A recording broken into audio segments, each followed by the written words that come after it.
শ্লোক 191। অনুবাদ। যে রাধিকা আমার মাতঙ্গ সদৃশ মনের কাছে স্বর্গের গঙ্গার মতো, আমার চক্ষু চকরের কাছে শরৎচন্দ্রের অতি উজ্জ্বল কিরণের মতো, এবং আমার বক্ষ রূপ আকাশের কাছে তার আভরণ স্বরূপ সুন্দর তারকাবলীর মতো, আজ আমি সেই রাধিকাকে উন্নত মনোরথের সঙ্গে প্রাপ্ত হলাম। তাৎপর্য: এই শ্লোকটি ললিত মাধব নাটকে 2য় অধ্যায় 10ম শ্লোক শ্রীমতী রাধারানীর সম্পর্কে শ্রীকৃষ্ণের কথা। শ্লোক 192 এবং 193। এত শুনি রায় কহে প্রভুর চরণে, রূপের কবিত্ব প্রশংসী সহস্র বদনে। 192। কবিত্ব না হয় এই অমৃতের ধার, নাটক লক্ষণ সব সিদ্ধান্তের সার। 193। শ্লোকার্থ। তা শুনে শ্রীল রামানন্দ রায় শ্রীচৈতন্য মহাপ্রভুর শ্রীপাদপদ্মে সহস্র বদনে শ্রীল রূপ গোস্বামীর কবিত্বের প্রশংসা করে বললেন, এটি কবিত্ব নয়, এটি অমৃতের ধারা, এটি নাটকের সমস্ত লক্ষণ সমন্বিত সিদ্ধান্তের সার। শ্লোক 194। প্রেম পরিপাটি এই অদ্ভুত বর্ণন, সুনিচিত্ত কর্ণের হয় আনন্দ ঘূর্ণন। 194। শ্লোকার্থ। শ্রীল রূপ গোস্বামীর অদ্ভুত বর্ণনায় অপূর্ব সুন্দরভাবে ভগবৎ প্রেম প্রকাশিত হয়েছে। তা শ্রবণ করলে হৃদয় এবং কর্ণ অপ্রাকৃত আনন্দের ঘূর্ণিতে নিমজ্জিত হয়। শ্লোক 195। অনুবাদ। ধানুকীর ধনুকে অথবা কবির কাব্যের কি প্রয়োজন, যদি না তা অপরের হৃদয় লগ্ন হয়ে তার মস্তক ঘূর্ণিত করতে না পারে। শ্লোক 196। তোমার শক্তি বিনা জীবের নহে এই বাণী, তুমি শক্তি দিয়া কহাও হেন অনুমানী। 196। শ্লোকার্থ। তোমার কৃপা বিনা কোনো জীব কখনো এইভাবে লিখতে পারে না, তাই আমি অনুমান করি যে তুমি নিশ্চয়ই তার মধ্যে তোমার শক্তি সঞ্চার করেছ। শ্লোক 197। প্রভু কহে প্রয়াগে ইহার হইল মিলন, ইহার গুণে ইহাতে আমার তুষ্ট হইল মন। 197। শ্লোকার্থ। শ্রী চৈতন্য মহাপ্রভু বললেন, প্রয়াগে এর সঙ্গে আমার মিলন হয়েছিল এবং তার গুণে আমি সন্তুষ্ট হয়েছিলাম। তাৎপর্য: এমন নয় যে পরমেশ্বর ভগবান কারুর প্রতি পক্ষপাতপূর্ণ এবং অন্য কারুর প্রতি নিরপেক্ষ। যে কেউই সেবার দ্বারা পরমেশ্বর ভগবানের দৃষ্টি আকর্ষণ করতে পারে, তখন ভগবান তার মধ্যে তার শক্তি সঞ্চার করেন, যার ফলে তার কার্যকলাপ দেখে সকলেই তার সেবার প্রশংসা করেন। সেই সম্বন্ধে ভগবদ্গীতায় 4র্থ অধ্যায় 11 শ্লোকে বলা হয়েছে, যে যথা মাং প্রপদ্যন্তে তাংস্থৈব ভজাম্যহম। ভক্তের ভক্তিতে ভগবান সাড়া দেন। কেউ যদি যথাসাধ্য ভগবানের সেবা করার চেষ্টা করেন, তাহলে ভগবান তাকে সেই সেবা সম্পাদন করার শক্তি দেন। ভগবদ্গীতায় 10ম অধ্যায় 10ম শ্লোকে শ্রীকৃষ্ণ আরও বলেছেন, তেষাং সততযুক্তানাং ভজতাম প্রীতিপূর্বকম, দদামি বুদ্ধিযোগন্तं येन মামুপয়ান্তি তে। যারা নিরন্তর প্রীতি সহকারে আমার সেবা করে, আমি তাদের বুদ্ধিযোগ দান করি, যার ফলে তারা আমার কাছে ফিরে আসতে পারে। শ্রীচৈতন্য মহাপ্রভু শ্রীল রূপ গোস্বামীকে বিশেষভাবে কৃপা করেছিলেন, কেননা রূপ গোস্বামী তার সাধ্য অনুসারে মহাপ্রভুর সেবা করতে চেয়েছিলেন। এইভাবে ভগবানের সঙ্গে ভক্তের ভাব বিনিময় হয়। শ্লোক 198 এবং 199। মধুর প্রসন্ন ইহার কাব্যশালঙ্কার, ওইছে কবিত্ব বিনু নহে রসের প্রচার। 198। সবে কৃপা করি ইহারে দেহ এই বর, ব্রজলীলা প্রেমরস যেন বর্ণে নিরন্তর। 199। শ্লোকার্থ। শ্রীল রূপ গোস্বামীর মহিমা বর্ণনা করে শ্রী চৈতন্য মহাপ্রভু বললেন, এর কাব্যের অলঙ্কার এবং অন্যান্য বৈশিষ্ট্য অত্যন্ত মধুর ও মনোরম। এই প্রকার কবিত্ব বিনা রসের প্রচার হয় না।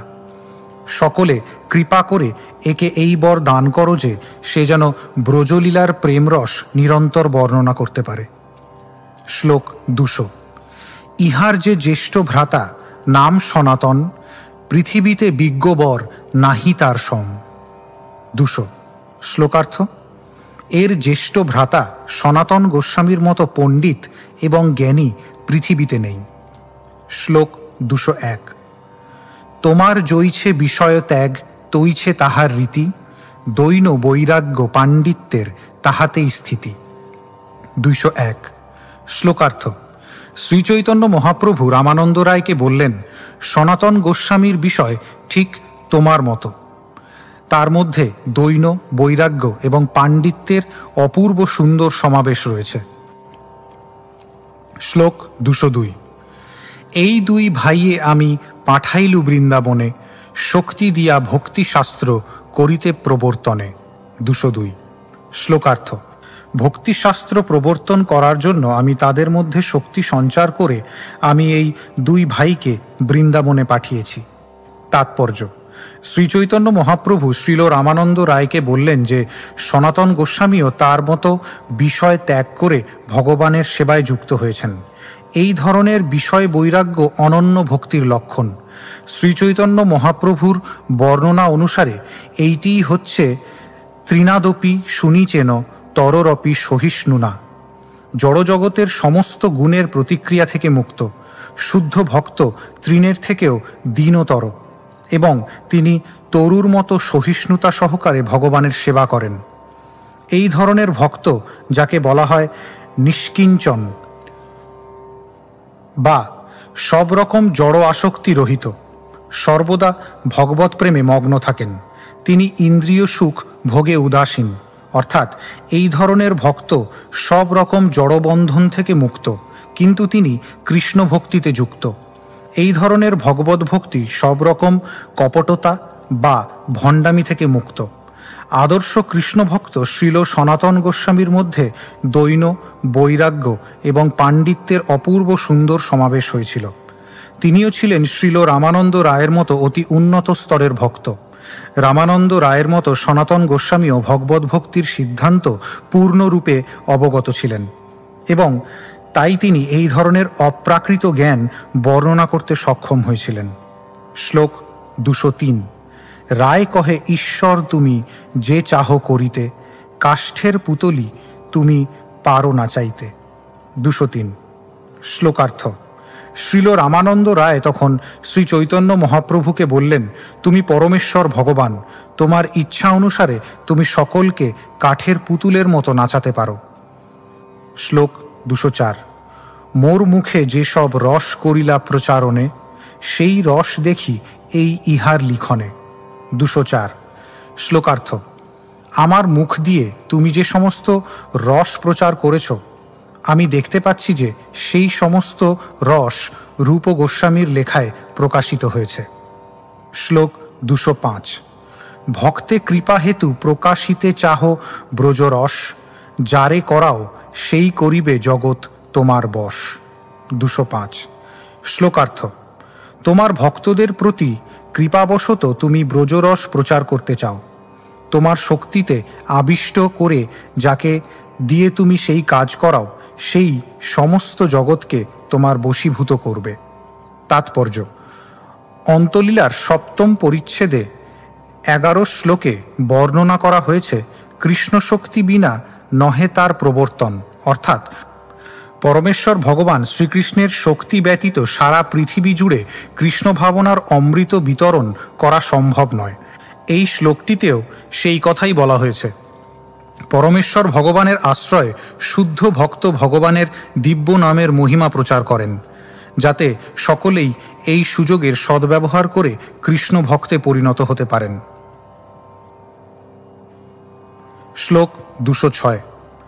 তবে মহাপ্রভু কৈলা রূপে আলিঙ্গন, তারে করাইল সবার চরণ বন্দন। 206। শ্লোকার্থ: